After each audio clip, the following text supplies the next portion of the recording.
नमस्कार. ज्योतिषशास्त्रावर प्रेम करणाऱ्या सर्वांचं मी डॉक्टर ज्योती जोशी मनापासून स्वागत करते. भविष्य बदलता येत नाही. भाग्यात जे लिहिलं आहे ते कोणत्याही परिस्थितीत होईल. मात्र भविष्यातील घटनांचा जर आपल्याला अंदाज असेल तर शुभ काळाची शुभता वाढवून त्या काळात अधिक परिश्रम करून मिळणाऱ्या संधी जास्तीत जास्त ओळखून आपण त्या काळाचा सदुपयोग नक्कीच करू शकतो. याचबरोबर अशुभ काळाची अशुभता कमीत कमी आपल्यापर्यंत पोहोचावी म्हणून आपण प्रयत्न करू शकतो. यासाठी दर महिन्याला आपण मासिक राशी भविष्य हा उपक्रम सुरू केला आहे, जेणेकरून येणाऱ्या महिन्यातील कार्यक्रमाचं तुम्ही योग्य नियोजन करू शकाल. हे राशी भविष्य आपण चंद्र राशीनुसार घेतलेलं आहे. त्याचं मुख्य कारण म्हणजे चंद्र रास सगळ्यांना माहिती असते. दुसरं कारण म्हणजे लग्न राशीनुसार घटना घडत असते आणि चंद्र राशीने त्या घटनेचा व्यक्तीवर प्रभाव पडतो. एकाच घटनेवर 4 व्यक्ती वेगवेगळ्या पद्धतीने रिॲक्ट होऊ शकतात. कारण घटना महत्त्वाची नसते, तर त्या घटनेला जातक कशा प्रकारे प्रतिसाद देतो हे सर्वात महत्त्वाचं असतं. हा प्रतिसाद चंद्रावरून किंवा चंद्राच्या प्रभावाखाली असणाऱ्या मनावरून ठरत असतो. म्हणून आपण मुख्यतः राशी भविष्य सांगत असताना चंद्र राशीचा विचार केला आहे. त्यामुळे आपापल्या चंद्र राशीनुसार आपण हे राशी भविष्य समजून घ्यावं व त्याचा उपयोग देखील करून घ्यावा. आजच्या भागात आपण कन्या राशीचं एप्रिल 2020 महिन्यातील भविष्य समजून घेणार आहोत. सर्वप्रथम आपण या महिन्यातील कन्या राशीसाठी असलेली ग्रहस्थिती समजून घेऊया. ग्रहांचा राजा म्हटला जाणारा रवी दिनांक 13 एप्रिलपर्यंत मीन राशीत म्हणजे तुमच्या सप्तमात आहे. त्यानंतर तो मेष राशीत म्हणजे तुमच्या अष्टम स्थानात जाऊन उच्चीचा होईल. चंद्र 1 एप्रिल रोजी तुमच्या दशम म्हणजे कर्मस्थानात, त्यानंतर दर 2.25 दिवसांनी तो राशी भ्रमण करीत 30 एप्रिल रोजी तो तुमच्या लाभस्थानात कर्क राशीत असेल. मंगळ या ग्रहाचं आगमन 22 मार्च रोजी मकर राशीत झालेलं आहे. 4 मेपर्यंत तो तिथे राहणार असून तिथे तो उच्चीचा आहे.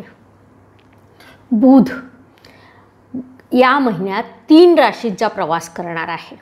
सर्वप्रथम 7 एप्रिलपर्यंत तो कुंभेत असेल, त्यानंतर 25 एप्रिलपर्यंत तो मीन राशीत असेल आणि त्यानंतर तो मेष राशीत जाणार आहे. बुध म्हणजे कन्या राशीचा स्वामी, त्यामुळे त्याचं भ्रमण हे तुमच्यासाठी अत्यंत महत्त्वाचं आहे. गुरु महाराजांनी दिनांक 30 मार्च रोजी अतिचार गतीने मकर राशीत प्रवेश केला आणि 30 जूनपर्यंत ते तिथेच राहणार आहेत. शुक्र दिनांक 28 मार्च रोजी वृषभ राशीत म्हणजे तुमच्या भाग्यस्थानात आलेला आहे आणि संपूर्ण महिना शुक्र भाग्यस्थानातच राहील. शनी महाराज कन्या राशीच्या पंचम स्थानाचे स्वामी आहेत आणि ते या महिन्यात तुमच्या पंचमात विराजमान आहेत. राहू हा ग्रह तुमच्या दशम स्थानात म्हणजे कर्मस्थानात. राहू या ग्रहाला तृतीय, षष्टम, दशम आणि एकादश गोचरने येणारी ही 4 स्थानं अत्यंत मानवतात. तो या महिन्यात तुमच्या कर्मस्थानात विराजमान असल्याने त्याची ही स्थिती तुमच्यासाठी लाभदायक ठरू शकते. केतू तुमच्या चतुर्थ स्थानात उच्चीचा होऊन विराजमान झालेला आहे. एकंदरीत कन्या राशीसाठी ही ग्रहस्थिती पाहता भाग्येश भाग्यस्थानात, कर्मस्थानात उच्चीचा राहू, पंचमेश पंचम स्थानात, विशेष म्हणजे चतुर्थासह आहे. म्हणजे चतुर्थ आणि पंचम स्थानाचे स्वामी जेव्हा युती योगात येतात तेव्हा त्या ग्रहस्थितीला ज्योतिषशास्त्रामध्ये लक्ष्मीनारायण युती योग असं म्हणतात. या योगाचा प्रभाव हा एखाद्या राजयोगासारखा असतो. याशिवाय गुरु महाराज नीचभंग राजयोग देखील करीत आहेत. या सर्व ग्रहस्थितीचे पराशर ऋषींनी अत्यंत योग्य असं विश्लेषण केलेलं आहे. जेव्हा तुमच्या राशीचा स्वामी बलशाली असेल तेव्हाच तुम्हाला राजयोगाचा खरा उपयोग होऊ शकतो. राशी स्वामी जर बलहीन असेल तर पत्रिकेत कितीही राजयोग असले तरी ते तुमच्यासाठी उपयोगाचे ठरत नाहीत. याचे उदाहरण द्यायचे झाल्यास, मधुमेह असलेल्या एखाद्या जातकाला तुम्ही पंचपक्वान्नाचे ताट वाढून दिले तर तो त्याचा आस्वाद घेऊ शकणार नाही. मूळतः आस्वाद घेण्याची क्षमता ही राशी स्वामी असते, कारण राशी स्वामीवरून जातकाचं व्यक्तिमत्व, आरोग्य निर्धारित होतं. एप्रिल महिन्यात तुमचा राशी स्वामी बुध हा षष्टम, सप्तम आणि अष्टम स्थानातून प्रवास करणार आहे. म्हणजे सर्व राजयोग उपलब्ध असताना कन्या राशीला खूप चांगली फळं अनुभवता येतीलच असं सांगता येणार नाही. कारण एवढे सगळे राजयोग जरी असले तरी त्याचे लाभ घेणारे तुम्ही म्हणजे स्वतः तुमच्या राशीचा स्वामी बलहीन आहे. कारण तो जेव्हा मीन राशीत असेल तेव्हा तो नीचीचा असेल. त्यामुळे तुम्ही या राजयोगाचा कितपत लाभ घेऊ शकाल याबद्दल एक साशंकता तयार होते. आता कन्या राशीचं एप्रिल 2020 महिन्यातील भविष्य समजून घेऊया. मात्र त्याआधी ज्योतिषशास्त्राच्या अभ्यासकांसाठी एक अत्यंत महत्त्वाची घोषणा मला करायची आहे. भविष्य कसं पाहावं या आपल्या पहिल्या कार्यशाळेला मिळालेल्या उत्स्फूर्त प्रतिसादानंतर सर्वांच्या इच्छेखातर टोटल कुंडली चेकअप ही ॲडव्हान्स ज्योतिषशास्त्राची कार्यशाळा आम्ही पुणे येथे भरवित आहोत. दिनांक 17, 18 आणि 19 एप्रिल 2020 या कालावधीत संपन्न होणाऱ्या या कार्यशाळेस फक्त पुणेकरांनी नव्हे तर महाराष्ट्रातील सर्व जिल्ह्यातील अभ्यासकांनी उत्स्फूर्त नोंदणी केली आहे. सहभागी होणाऱ्या अभ्यासकांना ज्योतिष भास्कर हे प्रमाणपत्र देण्यात येणार आहे. ज्योतिषशास्त्रातील नवनवीन माहितीसाठी चॅनलला सबस्क्राईब करा व क्लिक करा आणि ॲस्ट्रॉलॉजर डॉक्टर ज्योती जोशी ॲप डाउनलोड करा. कन्या रास, व्यक्तिमत्व आणि आरोग्य. व्यक्तिमत्व व आरोग्याच्या दृष्टीने विचार करावायचा झाल्यास तुमचा राशी स्वामी बुध तुमच्या षष्टम, सप्तम आणि अष्टम या 3 स्थानातून एप्रिल महिन्यात भ्रमण करणार आहे. षष्टम स्थानात असेपर्यंत तो आपल्या मित्राच्या राशीत असेल. सप्तमात असताना तो शत्रू राशीत जाऊन निर्बली होईल.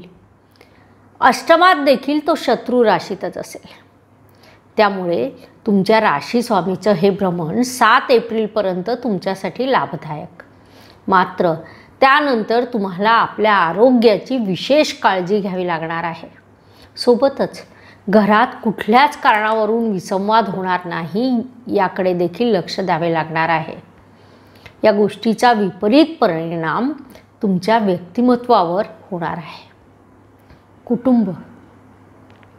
कौटुंबिक दृष्टीने विचार केल्यास कन्या राशीचा कुटुंबेश असलेला शुक्र आपल्या स्वराशीत आहे.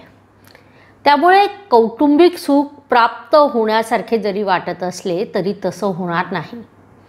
कारण शुक्र हा कुटुंब स्थानापासून अष्टमात गेलेला आहे. तसेच तो तुमच्या राशीपासून जरी भाग्यात असला तरी राशी स्वामी हा बलहीन झालेला आहे. सप्तमेश असलेले गुरु महाराज नीचभंग राजयोग जरी करीत असले तरी ते नीचीचे आहेत. त्यामुळे कुटुंबात विसंवाद होण्याची दाट शक्यता आहे. दुसरा महत्त्वाचा मुद्दा म्हणजे या महिन्यात तुम्हाला कुटुंबासाठी खर्च करावा लागणार आहे. आता या परिस्थितीत तुम्ही कसे वागता यावर सर्व अवलंबून आहे. त्यातील महत्त्वाचा भाग म्हणजे कुटुंबासाठीचा खर्च तुम्ही आनंदात करायला हवा.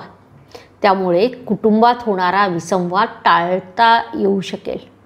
तुम्ही जर खूप चर्चा करून विचार करून जर कुटुंबासाठी खर्च केला तर खर्च तर करावाच लागेल आणि विसंवाद देखील निर्माण होईल. त्यामुळे या एप्रिल महिन्यात कन्या राशीच्या जातकांसाठी विशेष सूचना आहे की कुटुंबात जर काही मागणी असेल, कुटुंबातील सदस्यांच्या काही इच्छा असतील तर त्या आनंदाने पूर्ण करण्याचा प्रयत्न करा. कुटुंबात योग्य तो सुसंवाद राखण्याचा प्रयत्न करा. संततीच्या विषयामध्ये संतती सुख आणि संततीपासून प्राप्त होणारं सुख या दोन्ही गोष्टींचा समावेश होत असतो. कन्या राशीच्या जातकासाठी एप्रिल महिना भरभरून शुभ फळं प्राप्त होण्याचा आहे. तुमची संतती विविध सेक्टरमध्ये engineering, technical, medical, management, accounting अशा विविध क्षेत्रात यश मिळवणार आहे. महत्त्वाचं म्हणजे ते तुमच्या मनाप्रमाणे वागणार आहेत. अभ्यासात त्यांची प्रगती देखील असेल. जे जातक आपल्या घरात पाळणा हलण्याची वाट बघत असतील त्यांची मनोकामना या महिन्यात पूर्ण होऊ शकते. एकंदरीत एप्रिल महिना कन्या राशीसाठी संततीच्या दृष्टीने अत्यंत उपयुक्त आणि लाभदायी असणार आहे. शिक्षण. शैक्षणिक दृष्टिकोनाबाबत विचार केल्यास कन्या राशीचे जातक मोठ्या परीक्षेत बसणार असतील तर त्यांना विशेष असं यश प्राप्त होईल. शैक्षणिकदृष्ट्या जेव्हा आपण विचार करतो तेव्हा माध्यमिक शिक्षणापर्यंत चतुर्थ स्थानावरून उच्च शिक्षणासाठी भाग्यस्थानावरून आपण शिक्षणाचा विचार करीत असतो. या महिन्यात हे दोन्ही ग्रह आपल्या स्वस्थानात विराजमान आहेत. शिक्षणाचे कारक गुरु महाराज नीचीचे जरी होत असले तरी त्यांचा नीचभंग राजयोग तुमच्या पंचम स्थानातून होत आहे. त्यामुळे शिक्षणाच्या दृष्टीने हा काळ तुमच्यासाठी उपयुक्त असा आहे. अभ्यासात तुमची प्रगती होणार असून परीक्षेत विशेष असं यश प्राप्त होईल. मात्र यावेळी एक काळजी तुम्हाला प्रामुख्याने घ्यावी लागणार आहे. ती म्हणजे तुमचं आरोग्य. आरोग्य चांगलं असेल तरच तुम्ही ते यश संपादन करू शकता. एकंदरीत परस्पर विरोधाभासाची परिस्थिती तुमच्यासाठी असेल. एकीकडे आरोग्य खालावलेलं असू शकतं तर दुसरीकडे तुमचा अभ्यास हा बऱ्यापैकी झालेला असेल. शैक्षणिकदृष्ट्या अजून एक महत्त्वाचा विषय सांगायचा झाल्यास तुमचा राशी स्वामी बुध 30 एप्रिल रोजी अष्टम स्थानात जाणार आहे आणि अष्टमेश पंचमात आहे. अष्टम स्थानावरून संशोधन कार्याचा बोध होतो.